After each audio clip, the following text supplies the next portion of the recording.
Bismillahirrahmanirrahim. Assalamualaikum warahmatullahi wabarakatuh.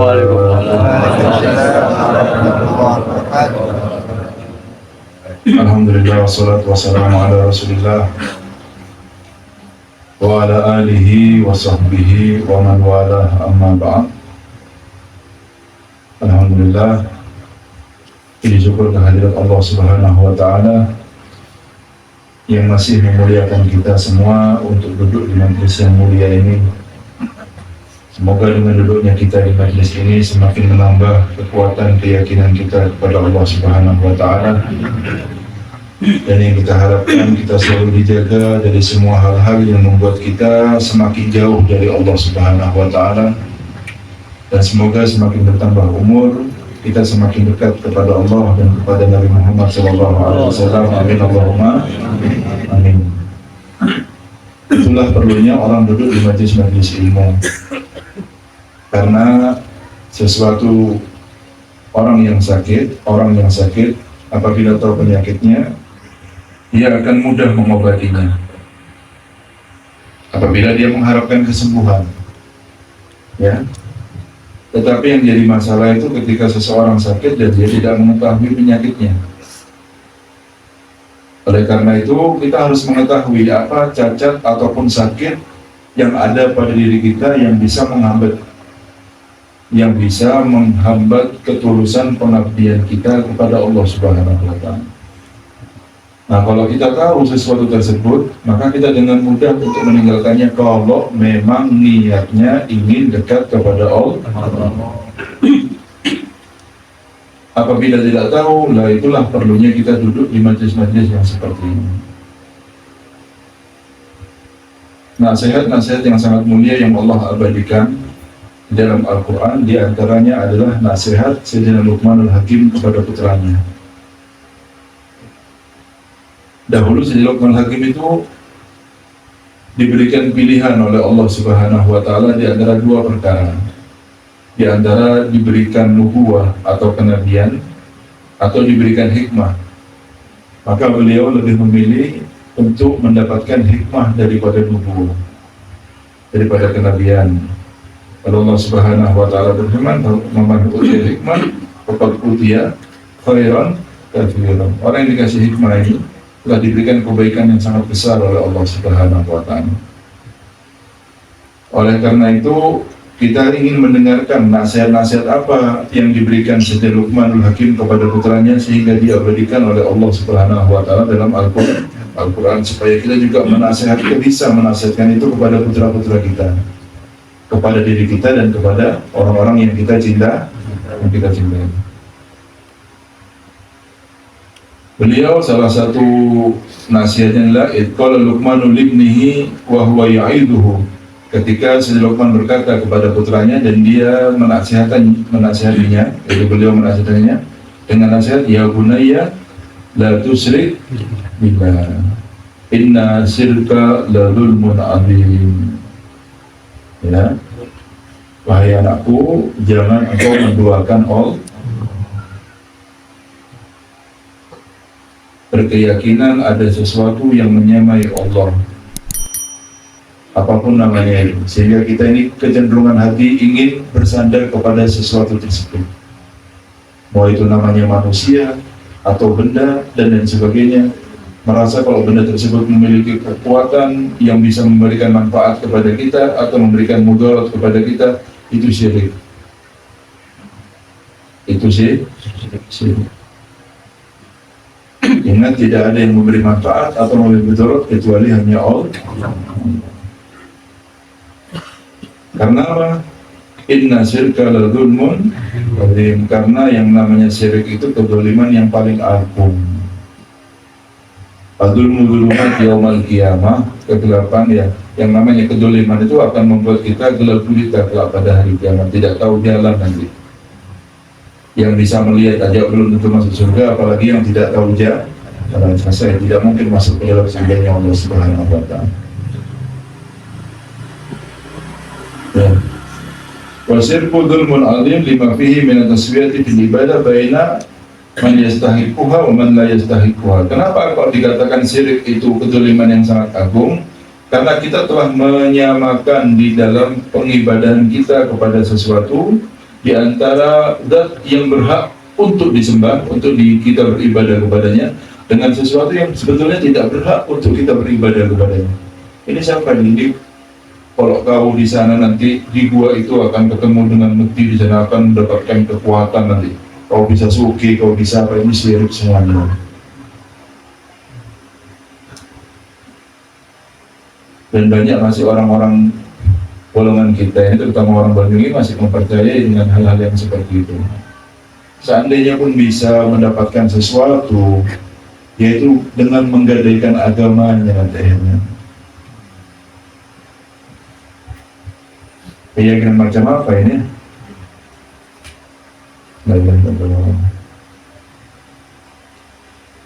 Paham ya? Mau berapa lama sampai ini kok? Sampai kadang-kadang orang ini karena terlalu obsesi sama dunia, sampai apapun akan dihalalkan segala jalan. Gelap, yang penting saya dapat uang, tidak tahu sudah dengan cara apapun. Iman tidak ada dalam hati, ya sudah selesai, semua apapun dilakukan sama dia. Semoga imannya dijaga sama Allah Subhanahu wa Ta'ala. Paham ya? Wa baina man la ni'mata illa wa hiya minhu wa baina man la ni'mata lahu aslan. Ya, orang yang tidak mempunyai sesuatu, yang tidak mempunyai kenikmatan kecuali datangnya dari Allah Subhanahu wa Ta'ala, ya, dan dari sesuatu yang sebetulnya dia tidak bisa memberikan nikmat sama sekali. Memang tujuannya setan itu senang kalau ada orang itu keluar dari jalannya Allah, didukung, Mbak, didukung sama setan. Sampai itu kalau sudah mau jadi temannya setan, setan bahagia. Memang jadi teman sebanyak-banyaknya untuk masuk ke dalam nerakanya Allah. Sekarang logikanya seperti ini. Kalau seandainya memang benar pesugihan itu bisa membuat orang kaya, pasti yang kaya itu apa? Rumputnya, Pak. Iya enggak? Iya. Saya pernah tinggal itu sukun suki.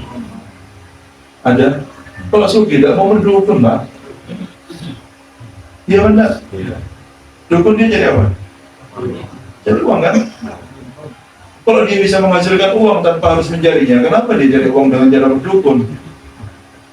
Kalau dia memang bisa kaya, tidak mungkin diajarkan orang lain, untuk dirinya sendiri orang dia juga cari uang kok. Lah akalnya sampean kemana? Hah? Kalau dia bisa menghasilkan uang dengan cara-caranya dia, kenapa dia tuh harus lakukan orang kaya, orang dia cari uang juga kok. Dia datang orang itu nyari apa? Minta apa?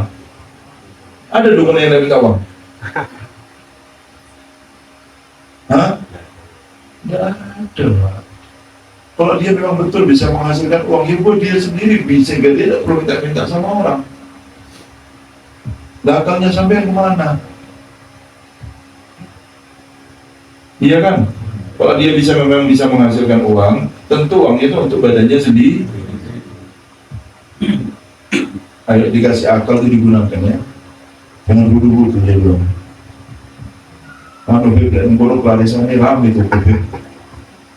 Dia tukunya suruh buat tuku suruh pakai sendiri juga rame apa enggak. Apalagi ketapang itu polos apa bodoh orang saya tidak tahu sampai. Cerita enak sekali beb di saingan beb kuat-kuatan hukum mungkin gitu. Ini cerita sama saya, saya bukan katanya cerita sama saya ini. Alhamdulillah kuota illa billah ya lillahi. Saya akhirnya yang mau beli saya takut akhirnya. Yang dijual makanan soalnya. Oh bayarnya sekian setiap bulan bayar setiap bulan bayar. Ya enak nih kayak tagihan bulanan ini. Paham ya? Jangan deket-deket ya. Ya. Nah, kalau yang kedua nasihat Sayyidina Luqmanul Hakim kepada putranya, ya bunayya innaha intakum mithqala habbatin min khardal fatakun fi sahratin aw fis samawati aw fil ard ya'ti bihum wa innallaha latifun khabir. Wahai anakku, seandainya ada sebiji sawi kecil sekali dari perbuatan kamu, kalau disembunyikan di tengah padang pasir yang luas, sembunyikan, tidak tahu dah di mana itu, hilang sudah. Kecil disembunyikan padang pasirnya puluhan ribu hektar. Ketemu tidak kalau cari lagi? Hilang sudah. Yang berapa langkah sampai belum tentu ketemu sudah. Ofis samawat atau di antara langit-langit yang luas sampai kelihatan ini, langit luas ini, sembunyi di satu titik kecil seperti di sawi. Sampai cari lagi bisa lah? Tidak bisa. Ofil art atau di bumi. Nanti pada hari kiamat amalan yang sekecil ya Allah akan didatangkan oleh Allah Subhanahu wa taala. Jangan khawatir, kalian berbuat sekecil apapun dan sebesar apapun akan didatangkan sama Allah. Allahu bidzallamin lil abid, Allah tidak pernah zalim sama hambanya. Tidak ada yang tidak diketahui oleh Allah. Ya. Terhitung secara rapi Pak, sampai kalau tahu belajar tentang ilmunya Allah rapi sampai kalau jangan diakali ya, bahkan jumlah debu yang tertiup oleh angin itu tahu secara detail Allah Subhanahu wa taala. Jumlah daun yang rontok dari pohonnya pun Allah tahu secara bagaimana dengan sampean lah, kok sampean bingung. Ketika kita mau berpikir tentang kebesaran Allah Subhanahu wa taala, Allah Subhanahu wa taala berfirman, "Wa fi anfusikum afala tubsirun." Dalam diri kalian saja, apa kalian tidak mau mikir tentang kebesaran Allah? Dan sampai Allah kalau lupa letakkan jantung sampai kira-kira gimana? Hah? Sampai diletakkan sendiri itu. Anu Beb, ini secara ilmu kedokteran biar dokternya mati juga kok. Ini Pak, ada katup di antara lubang nafas sama lubang makan. Jadi kalau makan, lubang nafasnya tertutup, masuklah itu makanan ke tempat makanannya. Waktu bernafas, lubang nafasnya terbuka, lubang makannya yang tertutup. Dan ini ada yang membolak-balikkan, ada malaikat di sana yang diperintahkan semua bertugas untuk itu semuanya. Ini kalau masuk sedikit ke lubang nafas itu namanya kesalahan, karena bukan masuk kepada tempatnya. Paham sampean? Sampean bisa ngatur sendiri. Badan sampean bisa ngatur sendiri. Seandainya sampean dikasih izin sama Allah untuk menggerakkan jantung sendiri, bisa sampean. Kadang-kadang Pak tidak turu Pak. Ini berhenti sebentar, bahaya ini. Dan yang mendetakkan jantung sampean Allah dari mana? Sampean punya pikiran bahwa Allah tidak tahu sama perbuatan sampean. Yang letakkan jantung sampean siapa? Bisa letakkan sendiri. Saya dikasih izin sama Allah, ayo letakkan sendiri sudah. Siap sampean. Tegang Pak, sampai tidak tidur satu hari, tegang sama mati. Siapa jalan sampean gerak terus? Ya tidak kerja, tidak makan, tidak minum. Takut jadi berhenti sebentar, bahaya jantungnya. Makanya sampai tidak usah mikir, biar digerakkan sama Allah Subhanahu wa taala. Makanya bumi ini kan berputarnya tepat sasaran. Ada yang namanya ilmu falak, semesta ini berputar dengan sempurna. Sampai pikir itu, ya Allah, betapa agungnya Allah Subhanahu wa taala. Saya tidak percaya sampai percaya, ada gelas ini tidak ada yang buat. Ini terjadi dengan sendirinya. Mungkin meja ini itu tahu ada, siapa yang menciptakan? Ya langsung ada, Bib. Masuk akal? Ya. Terus bilang dalam semesta ini, bagaimana? Ya terjadi dengan sendirinya. Akal mana yang bisa menerima? Akalnya siapa yang terima kalau alam semesta ini terjadi dengan sendiri? Ada? Ya ada, Pak. Cuma orang ini kurang cerdas, Pak. Sudah kita tahu ada Allah, Pak. Sampai di sini cuma diuji seberapa keimanannya. Kok sampai tidak mikir-mikir terus dengan syahwatnya sampai. Sudah dibilang ini akan membuat sampai jauh dari Allah, ini membuat sampai masuk neraka. Allah ngasih kehidupan dengan jumlah yang sangat pendek, yang namanya umur itu cuma untuk melihat kalian pantas masuk surga apa neraka. Hati-hati dengan satu perkara, katanya Imam Hasan Basri, hati-hati satu perkara yang bisa membuat amal kalian semua hangus tanpa sisa. Apa itu? Sampean tidak terima dengan ketentuannya Allah. Ini dilebarkan, ini disempitkan, ini dikasih senang, ini susah, ini apa semuanya. Itu cuma cuaca yang memang sudah ditakdirkan kepada kita untuk Allah melihat ya apa sih keadaannya hambaku ini. Kita semua terbatas dengan satu hal yang namanya di sana nanti akan tampak semua, ternyata semuanya itu hanyalah tulisan skenario dari Allah. Hati ini tidak ada yang ngatur, Pak. Sampai sendiri, sampai mau ridho ya, sampai yang untung, sampai tidak terima ya, sampai yang rugi. Jangan digadaikan imannya ya. Paham ya? Inna allaha latifun khabir. Wadhamir innaha roji ilal jannah. Wakila inna so'alahu ta'ala hati-hati da'amin ha'il tula yarwa'at kaifa ya'lamu Allah. Ya, ini pertanyaan ini seakan-akan beliau menerangkan apa dosa yang sangat kecil nanti kira-kira diketahui tidak sama Allah. Ini berapa manusia, berapa miliar manusia yang berbuat maksiat seperti ini dari zaman Nabi Adam sampai akhir. Kira-kira Allah tahu semuanya? Tahu, Pak. Jangan khawatir sampean. Jangan sampai ada sedikit pun ragu bahwa Allah itu tidak tahu. Ya tahu 100% tahu, satu persatu semua tahu. Yang kita berbuat sendiri mungkin kita lupa karena mungkin sudah lama atau karena banyaknya dosa kita. Allah tidak ada yang lupa sama sekali. Jangan khawatir ya. Makanya kan saya pernah bilang ya, perlu kita ulangi sering ini. Makanya ditanya sama Sayyidatuna Aisyah, ya Rasulullah, adakah dari umat panjenengan itu yang masuk surga tanpa hisab? Saya sering bilang, ada. Siapa? Masalahnya kan logikanya kan tidak ada orang tanpa dosa. Semuanya berdosa manusia. Ada. Rajulun idza dzakara dzunubahu fabaka. Seorang laki-laki yang kalau iling sama dosanya nangis. Ini yang masuk surga tanpa hisab.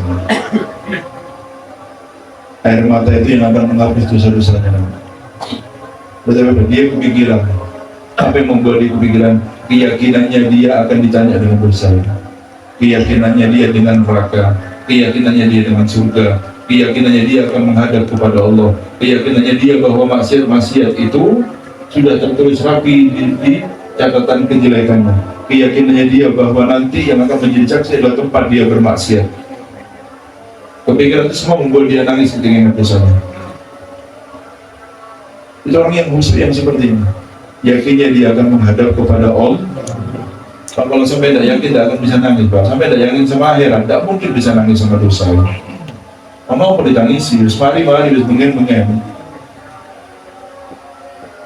Ditangisi, Pak.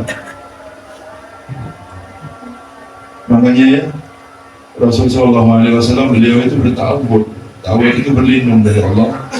Apa? Min qalbin la yakhsha. Wa min ainin la tadma. Ya Allah, saya berlindung ya Allah dari hati yang tidak khusyuk dan dari mata yang tak pernah nangis. Mata yang jelek seperti itu. Kok bisa banyak dosa tak pernah nangis?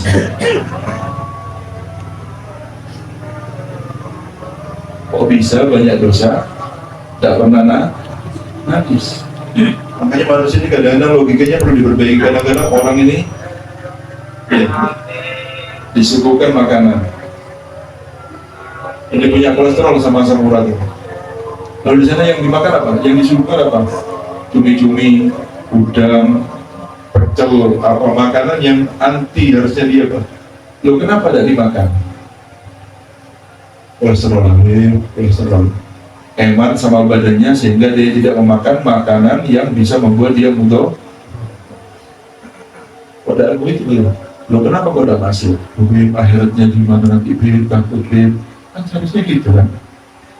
Kenapa takutnya sama cumi, tidak takut sama dosa sama? Anjir kok tidak akalnya manusia ini? Kok tidak pikir, ini maksiat. Kenapa kok tidak maksiat? Enak loh. Ya pas saya jadi akhirat kalau mau meninggal kan seperti gitu kan. Sama cumi tak? Sama maksiat tak? Akalnya kemana?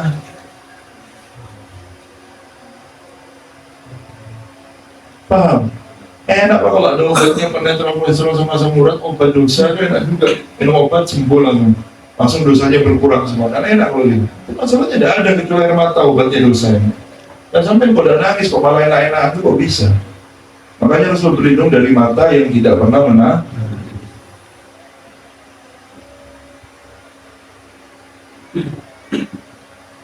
Makanya seperti ini ya, bangun malam sampai nggak bisa mandi yang segar, butuh pakai parfum. Sebentar sebelum istighfar sampai tafakur dulu. Bayangkan kalau nama kita dipanggil semuanya, Yakum fulan bin fulan lil ardi Allah. Misalkan saya bangun Ali bin Faisal ngadep sama Allah. Seakan-akan kita dipanggil, ditarik sama malaikat, dan semua mata manusia melihat kepada kita pada saat itu. Sebelah kita Nabi Muhammad, depan kita Allah Subhanahu Wa Taala. Terus ingat satu dosa saja, sampai tidak perlu pikir dosa yang banyak, dosa yang besar yang sampai ingat saja sudah. Kalau dosa kecil terlalu banyak, semuanya ditanya nanti, jangan khawatir. Ingat satu dosa, terus sampai jawab sendiri juga. Ini kalau saya ditanya dosa ini nanti mau jawab apa lagi saya mau? Kalau tidak bisa jawab, saya kira-kira dijawab kemana?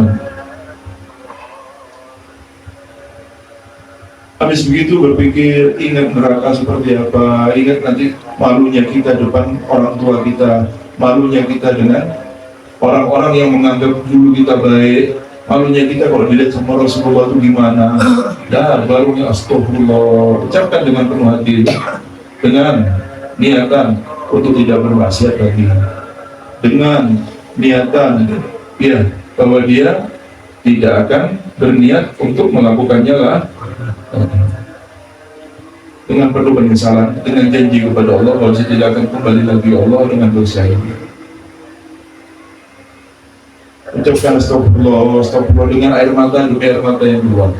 Yang seperti ini diharapkan dia itu akan masuk surga tanpa hisab. Perbedaannya, kenapa kalau saya suruh bangun malam sampean? Perbedaannya, sampai istighfar sekarang, waktu-waktu gini nih, habis sholat dan sebagainya itu beda. Apa bedanya Habib? Bedanya itu sampai kalau di waktu lain, sampai yang minta sama Gusti Allah. Kalau sampai yang minta, ya di antara dua kemungkinan, bisa diterima, bisa karena sampai yang minta. Tapi kalau tengah malam, itu bukan sampai yang minta, Allah yang nawari. Gusti Allah yang nawa, ada yang tobat, ada yang meminta ampun, saya ampuni, ada yang tobat, saya terima tobatnya, ada yang punya hajat, saya penuhi hajatnya. Beda ya, di antara kita saya yang minta dengan Allah yang nawa, beda pada. Makanya saya bilang bangun dong malam, nangis soal dosa-nya, janjian sama Allah, buat perjanjian kalau saya tidak akan kembali lagi sama dosa-dosa yang belum. Ya apa sudah di dunia ini tidak enak hidupnya, di akhirat mau bisa lagi sama Nabi Muhammad. Dan aku pengen masuk surga sama yang ini.